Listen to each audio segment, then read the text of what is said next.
Job Accommodation Network, practical solutions, workplace success. 800-526-7234, voice. 877-781-9403, TTY. AskJan.org. Part 1. Negotiating Reasonable Accommodations. An ineffective approach for engaging in the interactive process.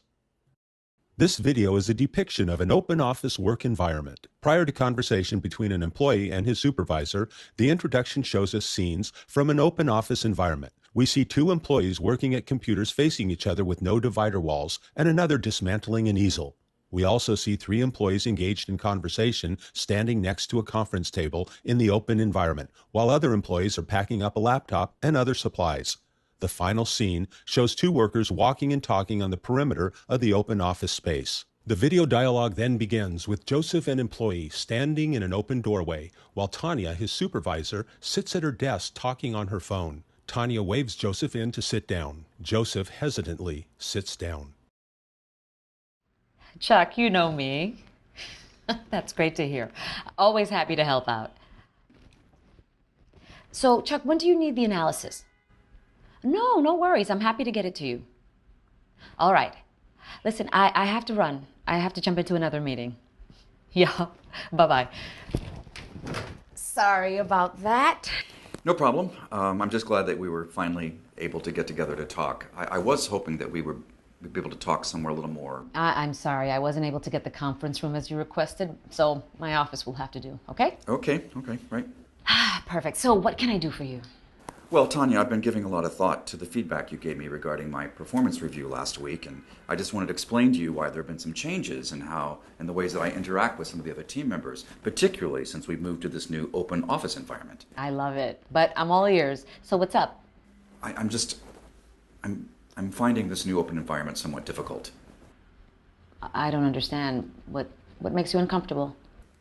Well, Tanya, you do know that I served in the Army. Yes, I know that. So what's the issue? This is just between you and me, right? Of course. So what's going on? So when I was in Afghanistan, I was obviously around some pretty intense situations, and I was exposed to a lot of loud noises and some hazardous conditions, and I was aware of your service, but I wasn't aware of what you're sharing just now. But I have to ask, how does that relate to our new office environment? Well, in a couple of ways. I'm having trouble hearing, particularly in noisy environments. Tanya, the reason I haven't been talking much in meetings is that I can't follow the conversation.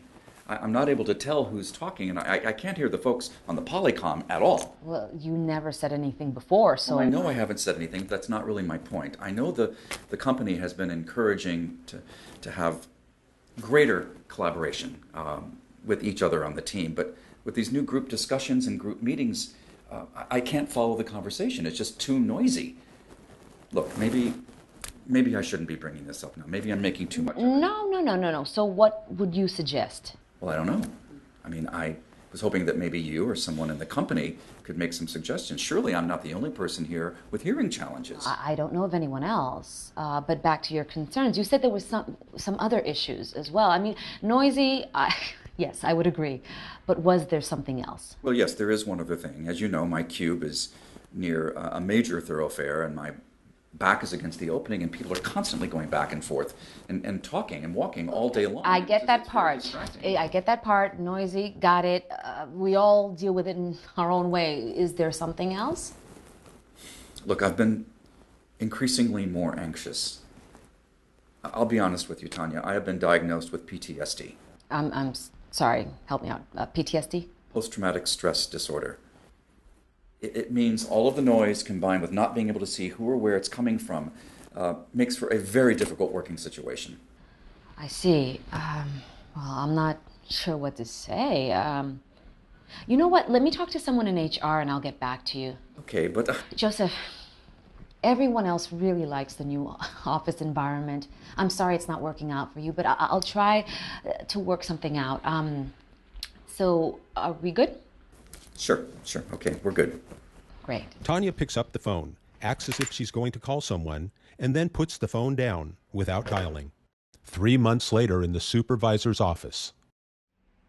Hi, Joseph. Everything okay? Yes.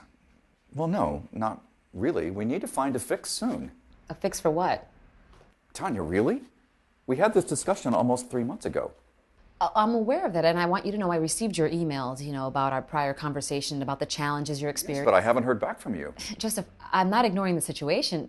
Honestly, my hair's been on fire trying to find a solution to this, but I will find one. No, I appreciate that, but we need to find a fix to this. I'm becoming increasingly more agitated. I'm sorry to hear that. I know you're sorry, but look, my physician has suggested that I take a medical leave. So what do you want me to do with that? Joseph, you're a great guy. You're a great member of the team. What do you... Look, maybe I should start working remotely from home. You know we're all about teamwork. Joseph, you're putting me in a tough spot. No one else works remotely. I don't see how this could work out. And if I let you do that, then I need to let everyone do that. It's just not that difficult, really. It is that difficult. And if you're having a hard time hearing while you're in the room, wouldn't it be worse if you were on the phone? Oh, I don't know, maybe, but I'm just trying to figure out what to do. Look, Tanya, I'm afraid that you're going to let me go because my work has been compromised. Joseph, please. No, Tanya, I'm a hard worker, and I want to contribute, but if I can't work because I can't hear, and I'm becoming increasingly more agitated... I don't know what to say.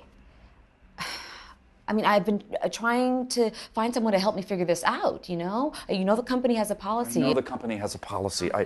Maybe we should just get back to work. Okay.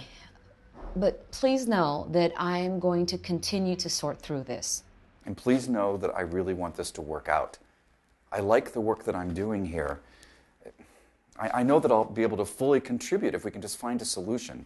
So hopefully there's someone here to help us out. Okay. Part 2. Negotiating Reasonable Accommodations, an effective approach for engaging in the interactive process. The dialogue between employee and supervisor begins in a private conference room, with both sitting at a table. Thank you for securing this space. Glad we could get the conference room. So anyway, I understand that you wanted to discuss a few things privately. Right. Well, I would like to thank you for taking the time to talk with me now and for scheduling this meeting. Obviously, I would like to speak in confidence. Yeah, glad to do it. So what's up? Well, I have some concerns with the feedback you gave me during the performance review about me not contributing during group meetings. Well, you have been a little quiet during meetings. But I can't explain that. It's just that this new open office environment... I'm confused. Well, let me explain. As you know, I served in the Army in Afghanistan, and this is the part that I haven't shared with you. Obviously, while I was there, I had a number of experiences, but they resulted in significant hearing loss for me. I haven't been able to contribute to conversations, and by the time I figure out who's talking, the conversation has moved on. I wish you would have said something sooner. I wish I could have said something sooner. I can't even hear the people that are on the phone. I mean, I'm sure this is very frustrating for my colleagues, but it's doubly frustrating for me. Well, first of all, thank you for telling me about your hearing loss. I mean, I can understand why you wanted to speak privately. No, thank you. I appreciate that. I certainly see how the open environment would be noisier, and that would actually create a situation where, it's difficult for you to participate in these conversations. But I'm sure there are ways we can work with this. Great. Like what? I'm not aware of what the company can offer. You know what? Let me reach out to the person in charge of accommodations and let's see what our options are. I wasn't aware there was such a person. It was news to me too. I learned about it during a training session a while back. But as you know, we're fully committed to making sure we create an environment where everyone can contribute. Now, you also mentioned there was something else? Well, yes. This is the part that's harder to talk about. But I have post-traumatic stress disorder from serving. Obviously, this whole new open office arrangement makes it extremely challenging. So what's challenging? Well, as you know, my office is in a very busy area where people are walking back and forth all day long. And I mean, the noise is very distracting, and I just find it very difficult to concentrate. So what would help with that? Perhaps if I could be moved so that my back is more towards the wall. Oh, absolutely. That's a good start. I really appreciate you confiding in me, Joseph. Just know that I'm going to make this a priority. Great. 3 days later, in a private conference room. This is Greg. Joseph, this is the person I reached out to. He handles reasonable accommodations requests, and he's going to walk through some ideas with you. Terrific. That sounds great. Nice to meet you, Greg. Nice to meet you as well, Joseph. Greg is also a veteran, and in addition to the other roles he plays in employee relations, he has researched the organizations and resources that are available to help our company respond to accommodations requests. That sounds very encouraging. To be honest, I was afraid to come forward with this. Your situation is not unusual. Many people who have served experience challenges similar to yours. Well, just curious, what are some of the solutions that have worked in the past? Well, there are technology resources we can explore for group meetings, like hearing amplifiers and or third-party providers that can write down what people are saying, and you can look at your laptop to see who's speaking and what they're saying. This is a service called CART, and we can provide it remotely, so we can see what works best for you. Selective amplification and or CART services. That sounds great. I'm certainly open to trying whatever is being offered. But what about my office and the distractions and the anxiety? I mean, can I be moved so that my back is to the wall? Well, we can do a couple of things. First, we can move your office back a bit so you're not right on top of things. And then, yes, we can shift your desk so that you're facing the entrance as you request. And you can always use headphones to block out some of the other ambient noise. That sounds great. My concern is that my coworkers will find out about my condition. I've heard from other veterans that what can happen when you are labeled PTSD, that sometimes people think you become violent and they start asking inappropriate questions about your combat experiences, and I've just done a pretty good job of avoiding that up until now. Yeah, I understand your concerns, Joseph. And first, let's determine the solutions that would work best for you, and then let's explore how we're going to explain the changes to others. I think when it comes to the group sessions, we would all benefit from enhancing how well people hear each other, and perhaps even having a transcript of what we're doing for future reference. And we can talk about the benefits to the team, including those on the phone. I think people will be much more understanding than you think, you know? But we will only share information you're comfortable with. Anything you say, we will talk through with you first.